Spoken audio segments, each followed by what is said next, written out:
নমস্কার, হাই নিউজে সকলকে স্বাগত। সঙ্গে রয়েছে আমি ঋতু। শুরু করছি নিউজ টুডে। শুরুতেই দেখে নেব আজকের হেডলাইন্স।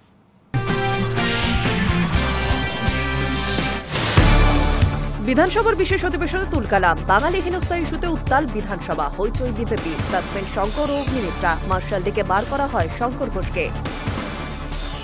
বিধানসভায় হেনস্থার অভিযোগ। অসুস্থ বিজেপি বিধায়ক শঙ্কর ঘোষ এবং বঙ্কিম ঘোষ, তাদের দুজনকেই হাসপাতালে ভর্তি করা হয়েছে। কেন্দ্রের প্রস্তাবে সায় জিএসটি কাউন্সিলের। নেক্সট জেনারেশন জিএসটি ছাড়পত্র পাওয়ায় খুশি প্রধানমন্ত্রী। তার দাবি, এই নয়া জিএসটি আসলে আম জনতা এবং ছোট ব্যবসায়ীদের হবে মুশকিল আসান। জিএসটিতে বদলের ঘোষণা অর্থমন্ত্রীর। স্বাস্থ্য বীমা এবং জীবন বীমাতে জিএসটি পুরোপুরি তুলে নেওয়া হয়েছে। 33টি জীবনদায়ী ওষুধেও জিএসটি শূন্য। একই সিদ্ধান্ত খাবারের দামেও। 10 বছর চাকরি করার পর যাদের অযোগ্য বলে দাগিয়ে দেওয়া হয়েছে, তাদের জন্য বিকল্প ব্যবস্থার কথা জানিয়ে দিলেন মুখ্যমন্ত্রী। তাপপ্রবাহকে প্রাকৃতিক বিপর্যয় তালিকাভুক্ত করল রাজ্য সরকার। রাজ্যে কারো তাপপ্রবাহে মৃত্যু হলে আর্থিক সাহায্য হিসেবে পরিবার পাবে 2 লক্ষ টাকা। বিধানসভার বিশেষ অধিবেশনে তুলকালাম। বাঙালি হেনস্থা ইস্যুতে উত্তাল বিধানসভা, হইচই বিজেপির। সাসপেন্ড শঙ্কর ও অগ্নিমিত্রা। মার্শাল ডেকে শঙ্কর ঘোষকে বের করে দেওয়া হয়।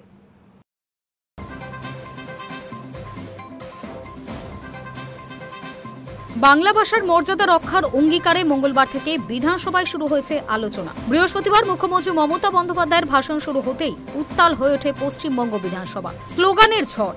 1 2 3 4 বিজেপির সবাই চোর বনাম মোদি ছোড় গদি চোর। দুপক্ষের রাজনৈতিক লড়াইয়ে কার্যত চাপা পড়ে ভাষার অধিকারের প্রশ্ন। স্পিকার একের পর এক অনুরোধ করে পরিস্থিতি শান্ত করার চেষ্টা করেন।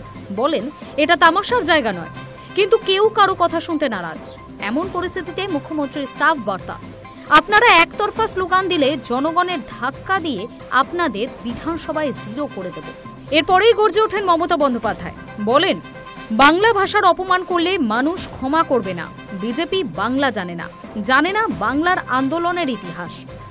স্বাধীনতা সংগ্রামে যাদের অস্তিত্বই ছিল না, তারা আজ বড় বড় কথা বলছে। এরপরে রবীন্দ্রনাথ ঠাকুরের গান উদ্ধৃত করে মুখ্যমন্ত্রী বলেন, বাংলার মাটি বাংলার জল, এই মাটির ইতিহাস কেউ মুছতে পারবে না। বিজেপি বিধায়কদের স্লোগান চিৎকারের মাঝে দাঁড়িয়েই সরাসরি অভিযোগ মুখ্যমন্ত্রীর, এরা দেশের সবচেয়ে বড় ব্রোকার পার্টি। দেশ বিক্রি করে দিচ্ছে। নির্বাচন কমিশনকে দিয়ে ভোটের নামে কারচুপি করছে। এদের লজ্জা করে না? উল্লেখযোগ্য, এই ঘটনার পটভূমিতে রয়েছে বিরোধী দলনেতাকে আগের দিন সাসপেন্ড করার সিদ্ধান্ত। বিজেপির শিবির ছিল আগে থেকেই ক্ষুব্ধ। মুখ্যমন্ত্রীর বক্তৃতা শুরু হতেই উত্তেজনা চরমে পৌঁছায়। স্পিকারের নির্দেশে একে একে সাসপেন্ড করা হয় বিজেপি বিধায়ক শঙ্কর ঘোষ ও বিধায়ক অগ্নিমিত্রা পলকে। বিজেপির পাল্টা অভিযোগ, সরকার ইচ্ছাকৃতভাবে বিরোধীদের কণ্ঠরোধ করছে। স্পিকার পক্ষপাত করছেন। এই রাজ্যে গণতন্ত্র বলে কিছু নেই। ফলে ভাষা নিয়ে বিধানসভার আলোচনার মঞ্চ হয়ে উঠল রাজনৈতিক সংঘাতের রণক্ষেত্র। বাংলা ভাষা নিয়ে আলোচনা কার্যত চাপা পড়ে গেল অভিযোগ, হট্টগোল ও স্লোগানের জেরে। High news network. বাঙালি হেনস্থা ইস্যুতে বিধানসভার বিশেষ অধিবেশনে বেনজির উত্তেজনা। অশান্তির মাঝে নরেন্দ্র মোদীকে চোর বলে ফেললেন খোদ বিজেপি বিধায়করা। এমনই বিস্ফোরক দাবি মুখ্যমন্ত্রীর। বাঙালি হেনস্থা ইস্যুতে বিধানসভার বিশেষ অধিবেশনে বেনজির উত্তেজনা। অশান্তির মাঝেই নরেন্দ্র মোদীকেই চোর বলে ফেললেন খোদ বিজেপি বিধায়কেরা। এমনই বিস্ফোরক দাবি মুখ্যমন্ত্রীর।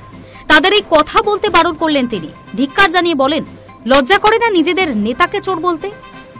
বৃহস্পতিবার মুখ্যমন্ত্রী বক্তব্য রাখতে শুরু করা মাত্রই বাধা দেয় বিজেপি। মমতা বন্দ্যোপাধ্যায় স্পিকারকে বলেন, বিজেপি বিধায়কদের বলতে দেওয়া হোক। স্পিকার নির্দেশ দেন। তারপরেও বিজেপি বিধায়কেরা বক্তব্য রাখেননি। পরিবর্তে চিৎকার করতে শুরু করেন। বিজেপি বিধায়ক শঙ্কর ঘোষের নেতৃত্বে শুরু হয় হই হট্টগোল। দীর্ঘক্ষণ হই হট্টগোলের পর শঙ্কর ঘোষকে সাসপেন্ড করা হয়। মার্শাল ডেকে বের করে দেওয়া হয় তাকে। এরপর অগ্নিমিত্রা পলকেও সাসপেন্ড করা হয়। বিধানসভায় অশান্তির মাঝে মুখ্যমন্ত্রী বক্তব্য রাখতে শুরু করেন। চোর স্লোগান দেন মমতা। বলেন, মোদি চোর, বিজেপি চোর, ভোট চোরের দল তোমরা মানুষকে অত্যাচারের দল, লুটেরার দল। দেশের পরিবর্তন চাই।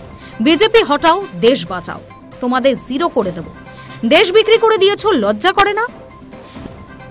বিজেপি বিধায়ককে উদ্দেশ্য করে মমতা বলেন, আগে যারা তৃণমূল করত তারা এখন মুখ লুকিয়ে স্লোগান দিচ্ছে। আমায় কিছু বলতে হবে না। বাংলার মানুষ ইঞ্চিতে ইঞ্চিতে জবাব দেবে। এরা অগণতান্ত্রিক একটা দল। এদিকে এই হট্টগোলের মাঝে বিজেপি বিধায়করা মোদীকে উদ্দেশ্য করে চোর স্লোগান দেয় বলে অভিযোগ। মমতার কথায় আপনারা চোর চোর বলতে বলতে মোদি চোর বলে ফেলেছে, এটা বলবেন না। Charity begins at home. লজ্জা করে না নিজেদের নেতাকে চোর বলছেন? মমতা বলেন সব হারবে, আর হেরে গেলে ওই হাততালিটা আপনার প্রতিবেশী স্ত্রী ছেলেমেয়েরা আপনাদের দেবে। Hi news network.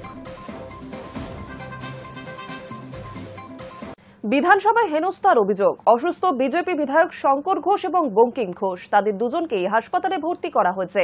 বিজেপি বিধায়কদের শারীরিক অবস্থার খোঁজ খবর নিতে বিরোধী দলনেতা শুভেন্দু অধিকারীকে ফোন জেপি নাড্ডার।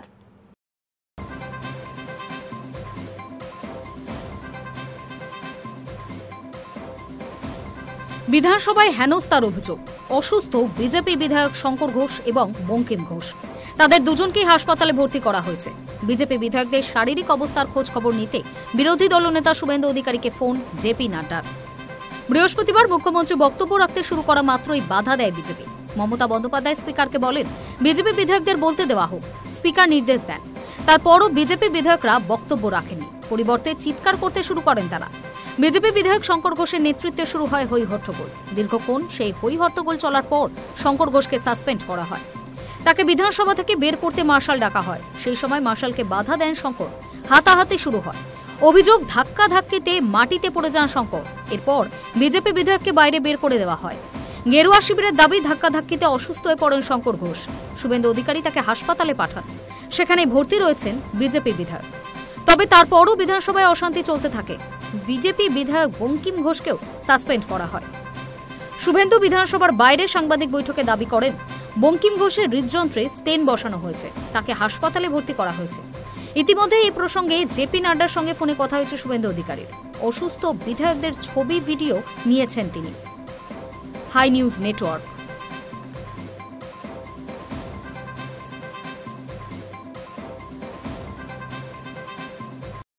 শিক্ষক নিয়োগ নিয়ে টানাপোড়েন চলছে। আদালতের নির্দেশে দাগির তালিকায় থাকা 1806 জন পরীক্ষায় অংশ নিতে পারবেন না, তবে তাদের পাশে আইনিভাবে দাঁড়ানোর আশ্বাস দিয়েছেন মুখ্যমন্ত্রী।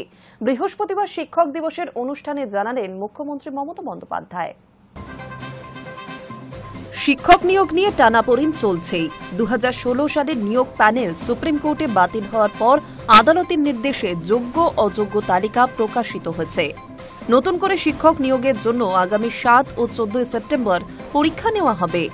দাগির তালিকায় থাকা 1806 জন পরীক্ষায় অংশ নিতে পারবেন না, তবে তাদের পাশে আইনিভাবে দাঁড়ানোর আশ্বাস দিয়েছেন মুখ্যমন্ত্রী। বৃহস্পতিবার শিক্ষক দিবসের অনুষ্ঠানে বক্তব্য রাখতে গিয়ে মুখ্যমন্ত্রী মমতা বন্দ্যোপাধ্যায় জানালেন, এটা খুবই দুর্ভাগ্যজনক যে এতদিন স্কুলে পড়ানোর পরও কয়েকজন আদালতের নির্দেশে অযোগ্য বলে প্রতিপন্ন হয়েছে, কিন্তু তাদেরও চিন্তা নেই। আমরা তাদের জন্য আইনজীবীদের পরামর্শ নিচ্ছি। শিক্ষক হিসেবে না হোক গ্রুপ সি পদে যদি চাকরি করতে পারে সেই ব্যবস্থার চেষ্টা করা হচ্ছে। কেউ ভাববেন না আমাদের সরকার মানবিক। আর রইল পড়ে আমার হাতে আরও কিছু, যারা বেচারা টিচারিতে কাজ করেও আজকে অযোগ্য প্রমাণিত হয়েছে। এটা আমি আইনের সাথে আলোচনা করছি। আইনত আলোচনা করে হয়তো টিচার তারা হতে পারবেন না কোর্টের নির্দেশ অনুযায়ী, কিন্তু তারা যাতে গ্রুপ সিতে পায় বা সেই রকম পর্যায়ে সেটা দিতে পারি কি না আমরা, সেটা আইন যা বলবে আইনের সাথে কনসাল্ট করে খুব শীঘ্রই আমরা এটা জানাবো। প্রাতিষ্ঠানিক দুর্নীতি আখ্যা দিয়ে গত এপ্রিল মাসে 2016 সালের শিক্ষক নিয়োগ প্যানেলটি বাতিল করে দেয় সুপ্রিম কোর্ট। নির্দেশ দেওয়া হয় যোগ্য অযোগ্য তালিকা আলাদাভাবে প্রকাশ করতে হবে। তার ভিত্তিতে স্থির হবে নতুন করে নিয়োগ পদ্ধতিতে অংশ নিতে পারবেন কারা, কারাই বা বাতিল হিসেবে গণ্য হবেন। সেই নির্দেশ মেনে গত শনিবার 29 আগস্ট দাগিদের তালিকা প্রকাশ করে স্কুল সার্ভিস কমিশন। তাতে 1806 জনের নাম রয়েছে। এদের মধ্যে কেউ কেউ তৃণমূল নেতা মন্ত্রী ঘনিষ্ঠ এবং দীর্ঘদিন ধরে স্কুলে পড়ানোর অভিজ্ঞতা রয়েছে, কিন্তু এই তালিকায় প্রকাশের পর তাদের চাকরি খারিজ হয়ে গিয়েছে। এবার সেসব দাগিদের পাশে আইনিভাবে দাঁড়ানোর কথা বললেন মুখ্যমন্ত্রী। বৃহস্পতিবার ধনধান্য প্রেক্ষাগৃহে শিক্ষক দিবসের অনুষ্ঠানে মুখ্যমন্ত্রী বললেন, শিক্ষক নিয়োগের পরীক্ষা হয়ে গেলে গ্রুপ সি এবং গ্রুপ ডির পরীক্ষা নেওয়া হবে।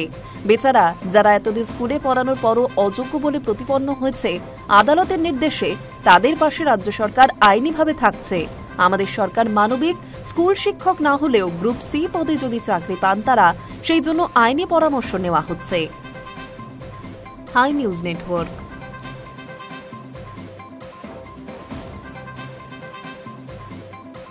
এসএসসিতে নতুন করে নিয়োগ মামলায় নতুন করে কোনো ছাড় নয়, নির্ধারিত দিনে এবং নির্দিষ্ট নিয়ম মেনে প্রক্রিয়া চলবে। বৃহস্পতিবার এই মামলায় ফের তা স্পষ্ট করে দিল সুপ্রিম কোর্ট।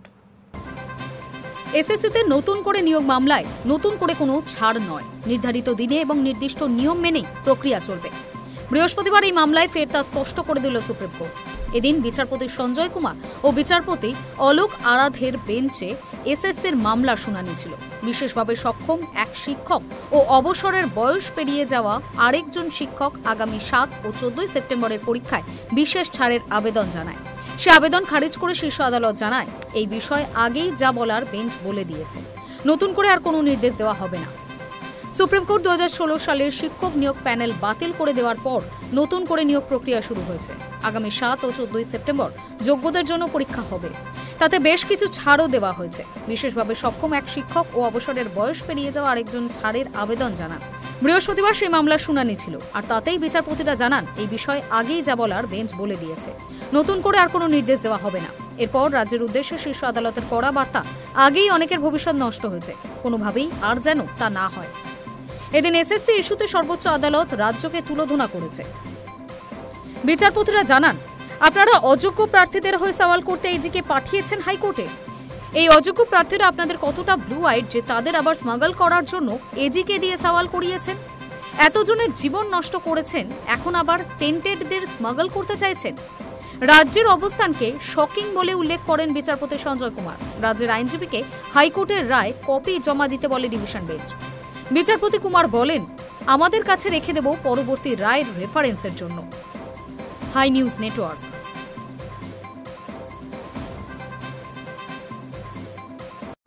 নিয়ে নিচ্ছে একটা ছোট বিরতি, ফিরে আসছে বিরতির পর।